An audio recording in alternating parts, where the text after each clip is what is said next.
بسم اللہ الرحمن الرحیم۔ میں بانجھ تھا۔ میری دو بیویاں مجھے چھوڑ کر جا چکی تھیں۔ میں دبئی سے واپس آیا تو ماں نے ایک لڑکی کی تصویر دکھائی اور کہا، ارے بیٹا، لڑکی بڑے نصیبوں والی ہے۔ جس 5 لڑکے کے ساتھ شادی کرتی ہے اس کے بچے پیدا ہو جاتے ہیں، مگر یہ 2 بچوں کے بعد طلاق لے لیتی ہے۔ میں نے اس لڑکی کے ساتھ شادی کر لی، مگر شادی کی رات جب کمرے میں گیا تو میری روح لرز گئی، کیونکہ وہاں تو میرا نام زین ہے۔ میں اپنے ماں باپ کی اکلوتی اولاد ہوں۔ میرا تعلق دبئی سے ہے کیونکہ میں وہیں پیدا ہوا اور وہیں پلا بڑھا تھا۔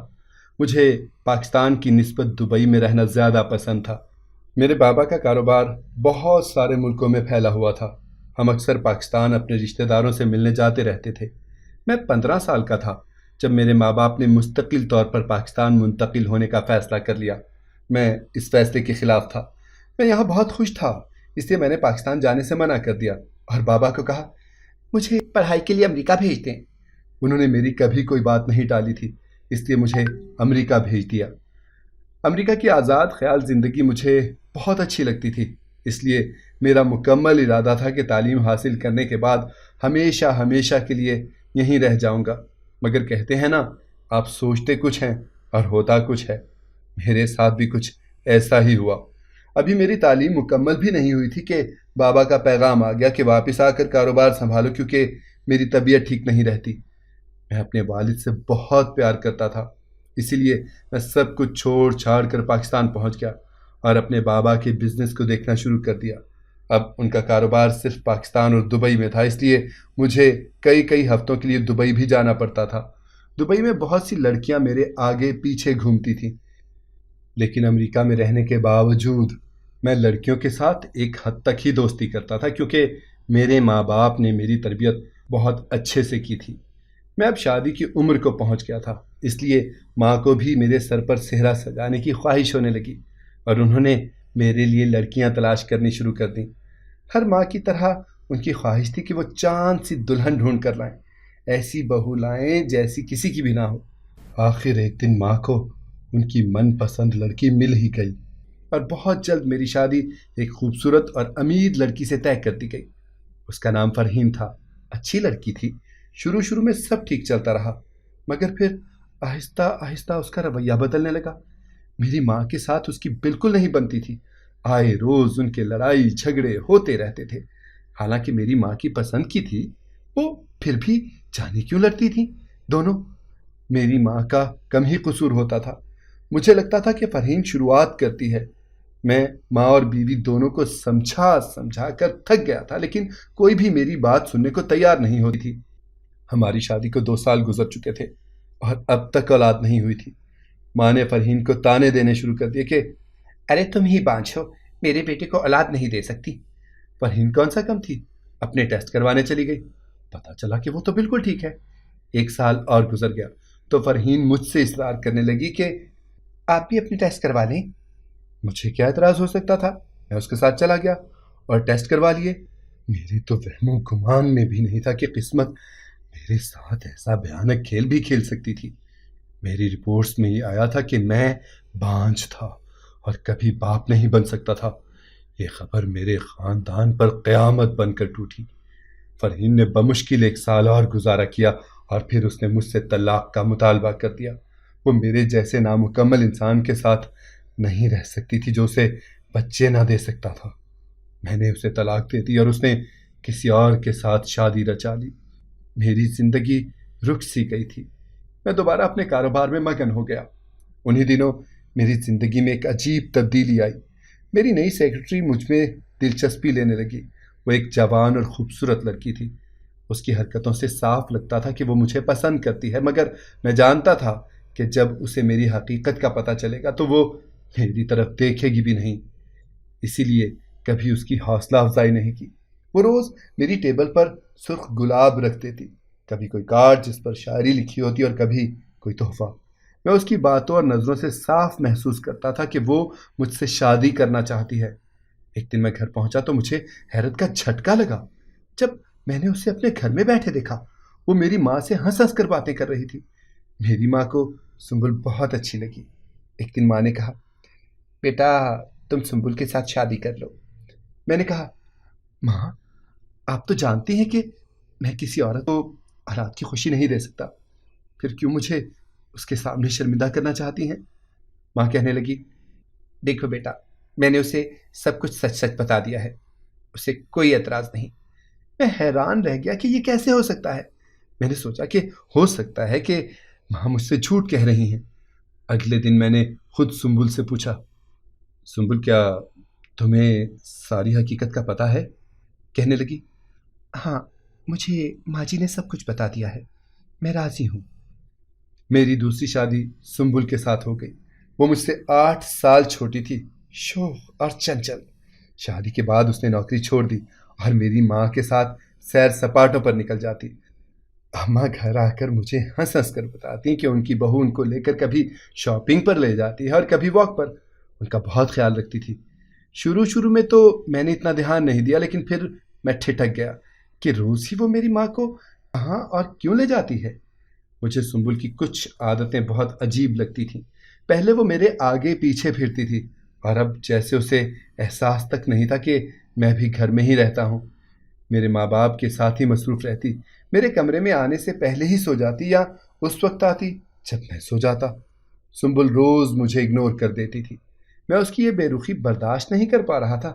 کہاں وہ مجھ سے شادی کے لیے مری جا رہی تھی، اور اب مجھے دیکھنا بھی پسند نہیں کر رہی تھی۔ اس کے رویے کو لے کر میں بہت پریشان ہو گیا تھا۔ ایک دن میں ایک دوست کے ساتھ لنچ کے لیے ایک ہوٹل میں گیا۔ وہاں جو میں نے دیکھا، اس نے میرے قدموں تلے سے زمین نکال دی۔ وہاں میں نے سنبل کو ایک لڑکے کے ساتھ بیٹھے دیکھا۔ میں نے سوچا کہ ہو سکتا ہے کہ یہ غلط فہمی ہو، اس لیے میں نے اس سے پوچھنے کی بجائے اس پر نظر رکھنی شروع کر دی۔ وہ روز میری ماں کے ساتھ گھر سے نکل جاتی تھی، میری معصوم ماں کو کہیں مصروف کر کے خود اس لڑکے کے ساتھ ملتی تھی۔ اب تو کسی شک و شبہ کی گنجائش ہی نہیں تھی کہ وہ مجھے دھوکہ دے رہی ہے۔ اس نے مجھ سے شادی صرف میری جائیداد کے لیے کی تھی۔ میرے ماں باپ کو شیشے میں اتار کر وہ کافی کچھ بٹور چکی تھی، اس سے پہلے کہ وہ ہمیں مزید نقصان پہنچاتی۔ میں نے اسے طلاق دے دی۔ میں نے اب شادی کے لفظ کو خود پر حرام کر لیا تھا۔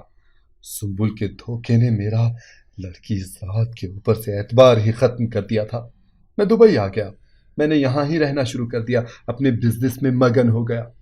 اماں روز مجھے فون کرتی اور واپس آنے کا کہتی، مگر میرا دل ہی نہیں چاہتا تھا۔ ابا کے انتقال پر دبئی سے پاکستان واپس آیا، اور اماں کی تنہائی کے خیال سے میں نے کچھ عرصہ وہیں رہنے کا ارادہ کیا۔ ابا کے 40ویں کے بعد اماں اور میں ابا کے آبائی گاؤں میں قبرستان گئے۔ اماں وہاں فاتحہ پڑھنا چاہتی تھی، میں ان کو لے گیا۔ گرمی کی بہت شدت تھی۔ اچانک اماں کی طبیعت خراب ہونا شروع ہو گئی اور وہ وہیں بے ہوش ہو گئی۔ میرے تو ہاتھ پاؤں پھوٹ گئے۔ ہم قبرستان میں تھے، آس پاس کوئی بھی نہیں تھا جو ہماری مدد کرتا۔ میں مدد کے لیے چلانے لگا اور پانی کی تلاش میں ادھر ادھر بھاگنے لگا۔ اسی دوران ایک کالے رنگ کی نقاب پوش لڑکی جانے کہاں سے آئی اور ماں کے چہرے پر پانی کے چھینٹے مارنے لگی۔ ان کے ہاتھ پاؤں ملنے لگی۔ تھوڑی ہی دیر میں اماں کو ہوش آ گیا۔ میں نے اس نقاب والی لڑکی کا شکریہ ادا کیا تو وہ کہنے لگی، ابھی ان کی طبیعت ٹھیک نہیں ہے، یہی پاس ہی میرا گھر ہے، انہیں وہیں آرام کرنے دیں۔ اس کا گھر قبرستان کے بالکل ساتھ تھا۔ میں اماں کو وہاں لے آیا۔ اس نے اماں کے لیے ٹھنڈا شربت بنایا، کیونکہ اماں کو گرمی کی وجہ سے لو لگ گئی تھی۔ اس لڑکی کی وجہ سے اماں کی جان بچ گئی۔ میں نے اس کا شکریہ ادا کیا اور ہم گھر آ گئے، مگر مجھے کیا علم تھا کہ یہ شکریہ اب زندگی بھر کے لیے گلے پڑنے والا ہے۔ اماں کو وہ لڑکی بہت پسند آئی تھی۔ اب وہ اکثر ڈرائیور کے ساتھ خود ہی گاؤں چلی جاتی تھی۔ کبھی میں بھی لینے چلا جاتا، لیکن آج تک میں نے اس لڑکی کی شکل نہیں دیکھی تھی۔ وہ ہمیشہ نقاب میں ہی ہوتی تھی، لیکن اس کی آنکھیں دیکھ کر جانے کیوں مجھے احساس ہونے لگتا کہ یہ آنکھیں میں نے پہلے بھی کہیں دیکھی ہیں۔ کچھ دن کے بعد اماں نے مجھے ایک لڑکی کی تصویر دکھائی اور کہا، زین بیٹا دیکھو، یہ لڑکی میں نے تمہارے لیے پسند کی ہے، اس کے ساتھ شادی کر لو۔ میں نے سرسری سی لڑکی کی تصویر دیکھی اور اماں کو واپس کرتے ہوئے کہا، اماں بس کرتے ہیں، مجھ میں اب مزید سہنے کی ہمت نہیں ہے، میں ایسے ہی ٹھیک ہوں۔ اماں کیوں دنیا کے سامنے ایک بار پھر میرا تماشا بنوانا چاہتی ہیں؟ میں نے اب شادی نہیں کرنی بس۔ اماں نے پرجوش انداز میں کہا، ارے بیٹا، اس بار تمہاری شادی کسی ایسی ویسی لڑکی سے نہیں کرواؤں گی، یہ لڑکی نا بڑے نصیبوں والی ہے۔ اس کے بارے میں مشہور ہے کہ جس بانجھ مرد کے ساتھ شادی کرتی ہے اس کی اولاد ہو جاتی ہے، مگر 2 بچوں کے بعد ہی طلاق لے لیتی ہے۔ تم اس لڑکی کے ساتھ شادی کر لو، تمہاری اولاد ہو جائے گی اور ہمیں وارث مل جائے گا۔ میں اماں کی بے سروپا باتوں کو سن کر ہنس پڑا اور کہنے لگا، ارے میری بھولی اماں، آپ بھی کس زمانے میں رہ رہی ہیں؟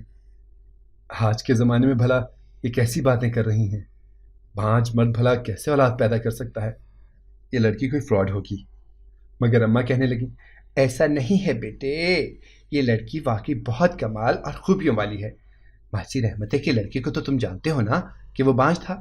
اس لڑکی کے ساتھ شادی کی، اس کے 2 بچے ہوئے، لیکن طلاق پتہ نہیں کیوں ہو گئی۔ تم سوچو، ہماری اتنی دولت اور اتنی جائیداد ہے، کوئی وارث تو ہونا چاہیے نا بیٹا۔ میرے مرنے کے بعد یہ کروڑوں کی دولت کس کے کام آئے گی؟ رسک لینے میں کیا حرج ہے؟ جہاں 2 شادیاں کی ہیں وہاں تیسری بھی کر لو، میرا بچہ مان جاؤ۔ اماں کی باتوں نے مجھے سوچنے پر مجبور کر دیا۔ وہ بھی اپنی جگہ ٹھیک تھی۔ ہماری کروڑوں کی جائیداد اور دولت واقعی ہمارے بعد کسی ٹرسٹ یا رشتہ داروں کے پاس ہی چلی جاتی۔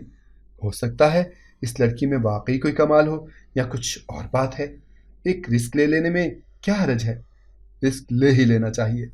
میں نے اماں کو ہاں کر دی۔ میں دیکھنا چاہ رہا تھا کہ کون ہے وہ لڑکی اور یہ ساری کہانیاں جو اس سے منسلک ہیں ان میں کتنی سچائی ہے۔ شادی سے 1 ہفتے پہلے مجھے پتا چلا کہ جس سے میری شادی ہونے جا رہی ہے وہ وہی نقاب پوش لڑکی ہے جس نے اماں کی جان بچائی تھی۔ 1 مہینے کے بعد میری شادی ہو گئی۔ میری دلہن اور تیسری بیوی کمرے میں انتظار کر رہی تھی۔ میں سسپینس میں تھا، اس لڑکی کا چہرہ دیکھنا چاہ رہا تھا، کیونکہ جب اماں نے تصویر دکھائی تھی تو میں نے غور نہیں کیا تھا۔ میں کمرے میں گیا، وہ بیڈ پر ہی بیٹھی ہوئی تھی اور گھونگھٹ اوڑھ رکھا تھا۔ میں نے جیسے ہی اس کا گھونگھٹ اٹھایا، ہم دونوں ہی ایک دوسرے کو پہچان گئے، دنگ رہ گئے۔ حیرت کے مارے میں بس اتنا ہی کہہ پایا، تم یہاں؟ مجھے یقین نہیں تھا کہ میری ملاقات اور شادی اس سے ہوئی ہے جس کا میں نے تصور بھی نہیں کیا تھا۔ اس کا نام سیما تھا، جب اسے سیم کہتے تھے۔ وہ امریکہ میں میرے ساتھ ہی پڑھتی تھی۔ وہ خود کو لڑکی کہتی تھی، مگر لڑکوں والا حلیہ بنائے رکھتی تھی، لڑکوں والے سارے کام کرتی تھی۔ لوگ اس کے بارے میں کہتے کہ وہ نہ لڑکا ہے اور نہ لڑکی، مگر چونکہ ایسی باتیں پاکستان میں نوٹ کی جاتی ہیں، امریکہ میں نہیں، اس لیے اس جیسے لوگوں کو کوئی بھی تانا یا بات نہیں کرتا تھا وہاں۔ وہ خود کو سیم کہلاتی تھی۔ میرے ساتھ بھی اس کی کافی اچھی بات چیت تھی۔ وہ کافی عجیب و غریب فطرت رکھنے والی لڑکی تھی، ہر وقت اچھلتی کودتی رہتی تھی۔ ایک دن میں نے اس سے پوچھ ہی لیا تھا کہ ارے یار، تم لڑکی ہو یا لڑکا؟ تو تب اس نے ہنس کر کہا تھا تم جو مرضی سمجھ لو۔ اور اس کے جواب سے مجھے پتا چل گیا کہ وہ نہ تو لڑکی ہے اور نہ ہی لڑکا۔ پوری یونیورسٹی میں اس کی کافی شہرت تھی، کلاس میں بھی ٹاپ کرتی تھی۔ میں 3 سال تک اس یونیورسٹی میں رہا تھا اور سیما کو میں نے کبھی لڑکی کے روپ میں نہیں دیکھا تھا، اور اس وقت میرے لیے یہ یقین کرنا مشکل ہو رہا تھا کہ میرے سامنے دلہن کے روپ میں سیما بیٹھی ہوئی تھی، ایک لڑکی کے روپ میں۔ وہ بھی مجھے دیکھ کر پہچان گئی تھی، شوق کے مارے کھڑی ہو گئی۔ تو تم زین ہو نا، میری یونیورسٹی فیلو؟ ہم ساتھ پڑھتے تھے نا؟ میرا دماغ اس وقت چکرا رہا تھا، مجھے کچھ سمجھ نہیں آ رہا تھا کہ میرے ساتھ ہوا کیا ہے۔ میں بانجھ تھا لیکن تھا تو مرد نہ، اور وہ نہ تو عورت تھی اور نہ ہی مرد۔ میرے ساتھ قسمت نے ایک بار پھر سے دھوکہ کر دیا تھا۔ میں فوراً کمرے سے باہر نکل گیا، اس کے کچھ بھی کہنے سے پہلے کمرے سے باہر آ گیا اور دوسرے کمرے میں بند ہو گیا۔ میرا دل چاہ رہا تھا کہ دھاڑے مار مار کر رہوں۔ میرا آخر کیا قصور تھا؟ میرے ساتھ ہی ہمیشہ برا کیوں ہوتا تھا؟ اور اب تو میری شادی ہی اس لڑکی سے ہوئی تھی جو لڑکی ہی نہیں تھی۔ میں واپس ماں کے کمرے میں گیا تاکہ ان سے پوچھوں کہ آپ اس لڑکی کو کیسے جانتی ہیں، لیکن ان کو پرسکون نیند سوتا دیکھ کر ان کو جگانے کی ہمت نہ ہوئی۔ میں خود تو دکھی تھا ہی، لیکن ان کو دکھی نہیں کر سکتا تھا، اس لیے خاموشی سے وہاں سے چلا آیا۔ مجھے تو یہ سمجھ نہیں آ رہی تھی کہ سیما تو امریکہ میں رہتی تھی، یہاں کیسے آ گئی؟ میں کچھ دیر یوں ہی کمرے میں ٹہلتا رہا، پھر اپنے کمرے کی طرف بڑھ گیا۔ شاید میں خود کو تسلی دینا چاہ رہا تھا کہ ہو سکتا ہے کہ وہ سیما نہ ہو، کوئی اور لڑکی ہو اور مجھے غلط فہمی ہوئی ہو۔ میں کمرے میں گیا تو وہ سو رہی تھی۔ میں نے غور سے اس کا چہرہ دیکھا، وہ وہی تھی۔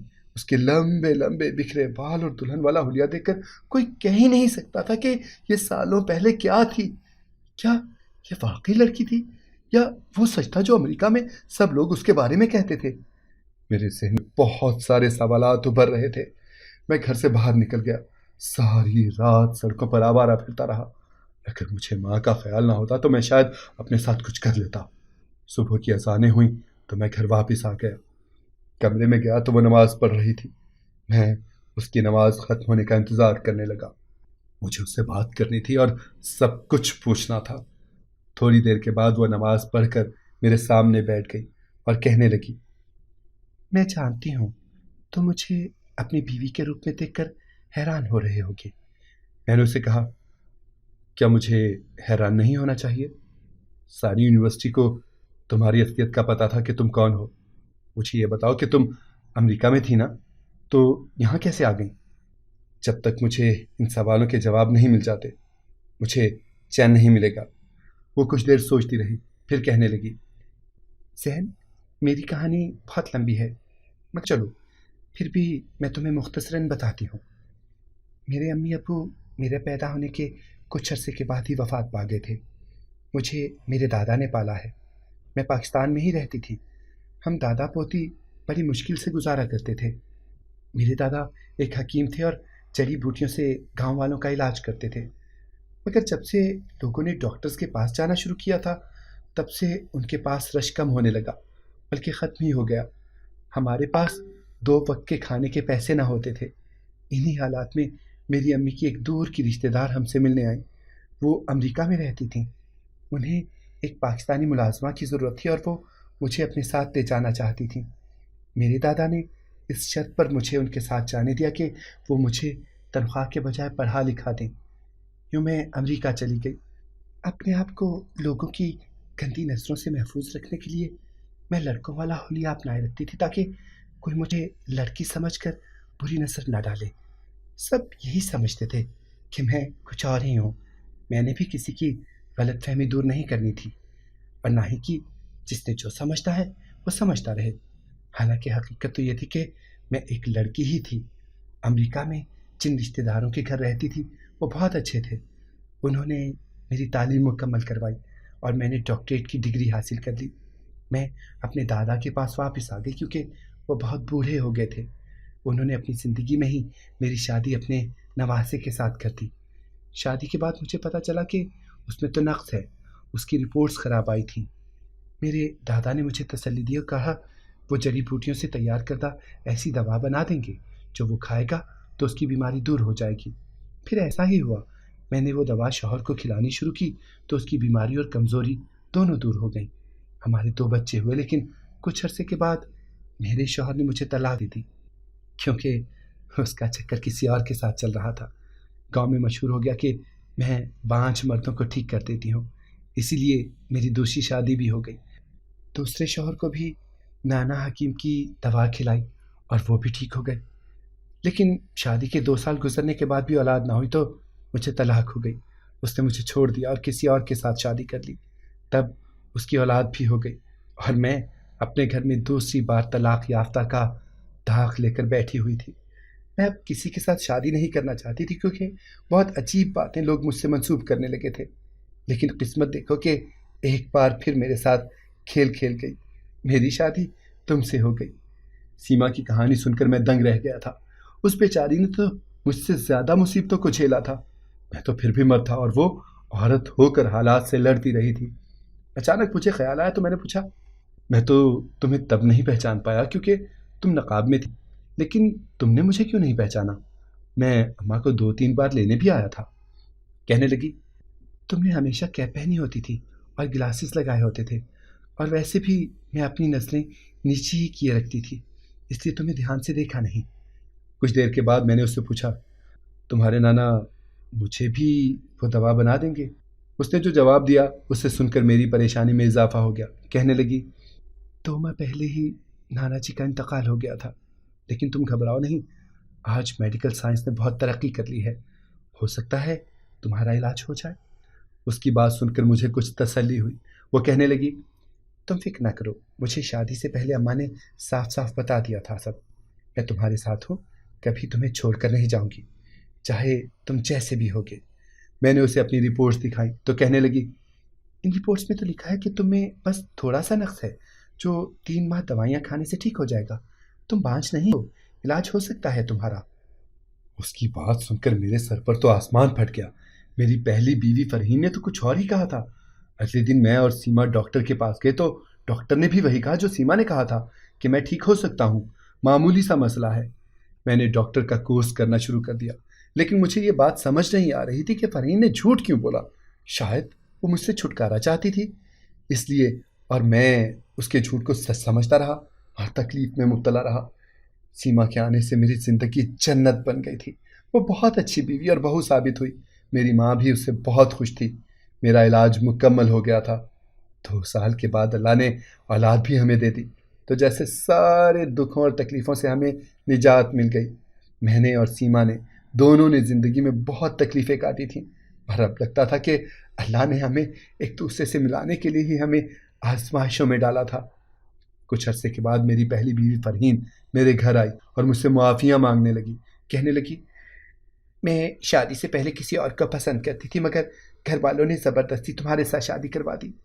میں بہانہ ڈھونڈنے لگی کہ کس بہانے تم سے جان چھڑوا لوں، اسی لیے میں نے تمہاری رپورٹس کے بارے میں تمہارے ساتھ جھوٹ بولا تھا. اصل میں اسے اس کے دوسرے شوہر نے چھوڑ دیا تھا، اسی لیے وہ میرے پاس آئی تھی اور چاہتی تھی کہ میں اس کے ساتھ دوبارہ شادی کر لوں. میں نے اسے معاف کر دیا، لیکن صاف کہہ دیا، دیکھو فرحین، میں اب تمہیں اپنی زندگی میں دوبارہ شامل نہیں کر سکتا، کیونکہ میں اپنی بیوی اور بچوں کے ساتھ بہت خوش ہوں. میری زندگی بہت سی اونچ نیچ سے گزری. مجھے لگتا تھا کہ میرے حالات کبھی ٹھیک نہیں ہوں گے، لیکن میں بھول گیا تھا کہ اللہ سبحانہ تعالیٰ کی ذات اپنے بندوں پر بہت رحیم ہے. اس کے ہاں دیر ہے مگر اندھیر نہیں. آخر کار بہت سی آزمائشوں کے بعد آج میرے پاس زندگی میں وہ سب کچھ تھا جس کی لوگ آرزو کرتے ہیں. نیک اولاد، ماں کی دعائیں، عزت، دولت، اور سب سے بڑھ کر ایک وفادار، محبت کرنے والی بیوی جس کے بغیر کچھ بھی ممکن نہیں تھا. میں اپنی بیوی کے ساتھ بہت خوش ہوں اور دعا کرتا ہوں کہ ہم ہمیشہ خوش ہی رہیں. آمین ثم آمین. دوستو، اگر آپ کو ہماری آج کی کہانی پسند آئی ہو تو لائک کرنا اور کمنٹ کرنا ہرگز نہ بھولیے گا. اور اگر آپ مستقبل میں بھی ایسی کہانیاں سننا چاہتے ہیں تو ہمارے چینل کو سبسکرائب کرتے ہوئے گھنٹی کا بٹن ضرور دبائیے گا. اللہ حافظ.